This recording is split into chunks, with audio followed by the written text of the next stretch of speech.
നമസ്കാരം. പ്രിയ കോവിലകത്തിലേക്ക് എല്ലാവർക്കും ഒരിക്കൽ കൂടി സ്വാഗതം. ഞാൻ പ്രിയ കൃഷ്ണ. സാളഗ്രാമം കേൾക്കാത്തവരായി ആരും തന്നെ ഉണ്ടാവില്ല. ഹൈന്ദവർ ഏറ്റവും അധികം ആരാധിക്കുന്ന ഒരു കല്ലാണ് സാളഗ്രാമം. എന്താണ് സാളഗ്രാമം? ഇത് ഒരു സംസ്കൃത പദമാണ്. ഇതിനെ ശാലിഗ്രാമം എന്നും പറയാറുണ്ട്. ശാലി എന്നാൽ ഗണ്ഡകി നദി. നേപ്പാളിലൂടെ ഒഴുകുന്ന നദിയാണ് ഗണ്ഡകി നദി. ഈ നദിയിൽ നിന്നാണ് സാളഗ്രാമങ്ങൾ ലഭിക്കാറുള്ളത്. എന്തുകൊണ്ടാണ് ഹൈന്ദവർ ഇത്രയധികം സാളഗ്രാമങ്ങളെ ആരാധിക്കുന്നത്? അതിൻ്റെ പിന്നിലൊരു കഥയുണ്ട്, ഒരു ഐതിഹ്യം. പുരാണങ്ങളിൽ പറയുന്നത് പണ്ട് കാലത്ത് ജലന്ധരൻ എന്നൊരു അസുര രാജാവ് ഉണ്ടായിരുന്നു. അദ്ദേഹത്തിൻ്റെ പത്നിയായിരുന്നു വൃന്ദ. വൃന്ദ ഒരു പതിവ്രതയായ സ്ത്രീരത്നമായിരുന്നു.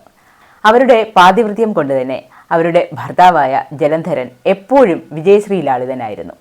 അദ്ദേഹത്തെ തോൽപ്പിക്കാൻ ആർക്കും സാധിക്കുമായിരുന്നില്ല. അത് മനസ്സിലാക്കിയ മഹാവിഷ്ണു ഒരിക്കൽ ജലന്ധരന്റെ രൂപം കൈക്കൊണ്ട് വൃന്ദയുടെ അടുത്ത് ചെന്ന് വൃന്ദയുടെ പാതിവൃത്യം നശിപ്പിച്ചു. അതിനുശേഷം ജലന്ധരൻ യുദ്ധത്തിൽ പരാജയപ്പെടുകയും യുദ്ധത്തിൽ മരണപ്പെടുകയും ചെയ്തു. അതിൽ മനംനൊന്ത വൃന്ദ മഹാവിഷ്ണുവിനെ ശപിക്കുകയും മഹാവിഷ്ണു കല്ലായി മാറി എന്നുമാണ് വിശ്വാസം. അതാണ് സാളഗ്രാമമായി മാറിയത്. ഓരോ സാളഗ്രാമത്തിലും മഹാവിഷ്ണുവിൻ്റെ ദശാവതാരങ്ങളും വജ്രായുധവും ഒക്കെ ആലേഖനം ചെയ്യപ്പെട്ടിട്ടുള്ളതായിട്ടാണ് പറയപ്പെടുന്നത്. മഹാവിഷ്ണുവിൻ്റെ സ്വരൂപമായിട്ടാണ് സാളഗ്രാമങ്ങളെ ഹൈന്ദവർ കാണുന്നത്. സാധാരണയായി സാളഗ്രാമങ്ങൾ കറുത്ത നിറത്തിലായിരിക്കും. എന്നാലും ചാരനിറത്തിലും മഞ്ഞ നിറത്തിലും നീല നിറത്തിലും ഒക്കെയുള്ള സാളഗ്രാമങ്ങൾ ലഭ്യമാണ്.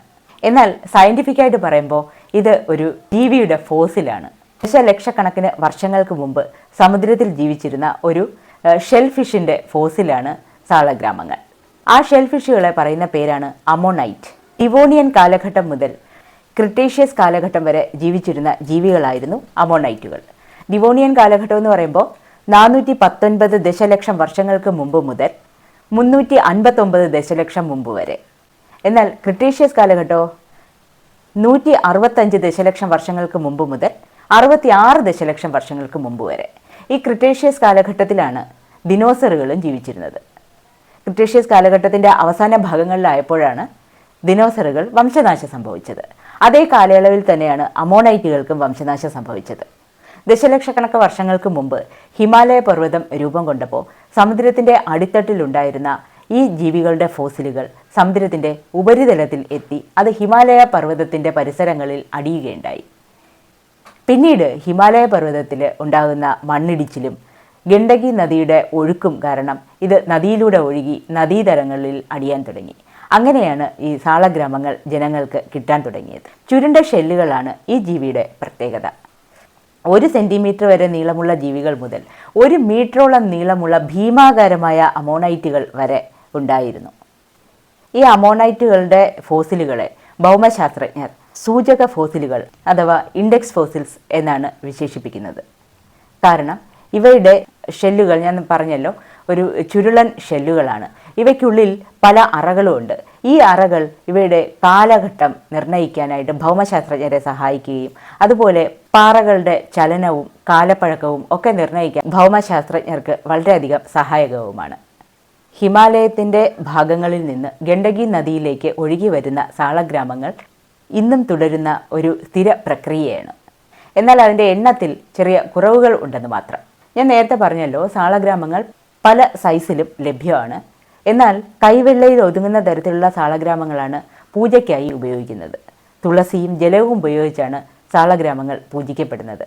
ഭഗവാൻ മഹാവിഷ്ണുവിൻ്റെ സാമീപ്യം ഉള്ളതുകൊണ്ടാണ് തുളസിയും ജലവും ഉപയോഗിച്ച് ഇവയെ പൂജിക്കുന്നത്. തിരുവനന്തപുരത്തെ പത്മനാഭസ്വാമി ക്ഷേത്രത്തിലെ അനന്ത പത്മനാഭൻ്റെ വിഗ്രഹം 12,008 സാളഗ്രാമങ്ങൾ ചേർത്താണ് നിർമ്മിച്ചിട്ടുള്ളത്. അതിൽ നിന്ന് തന്നെ വൈഷ്ണവർക്ക് എത്രത്തോളം പ്രാധാന്യമാണ് സാളഗ്രാമങ്ങൾ കൊണ്ടെന്ന് മനസ്സിലാക്കാവുന്നതേ ഉള്ളൂ. ഒരു ജീവിയുടെ വെറും അവശിഷ്ടം മാത്രമാണ് ഇതെങ്കിലും വിശ്വാസികൾക്ക് അവരുടെ ഭഗവാന്റെ സ്വരൂപമാണ്.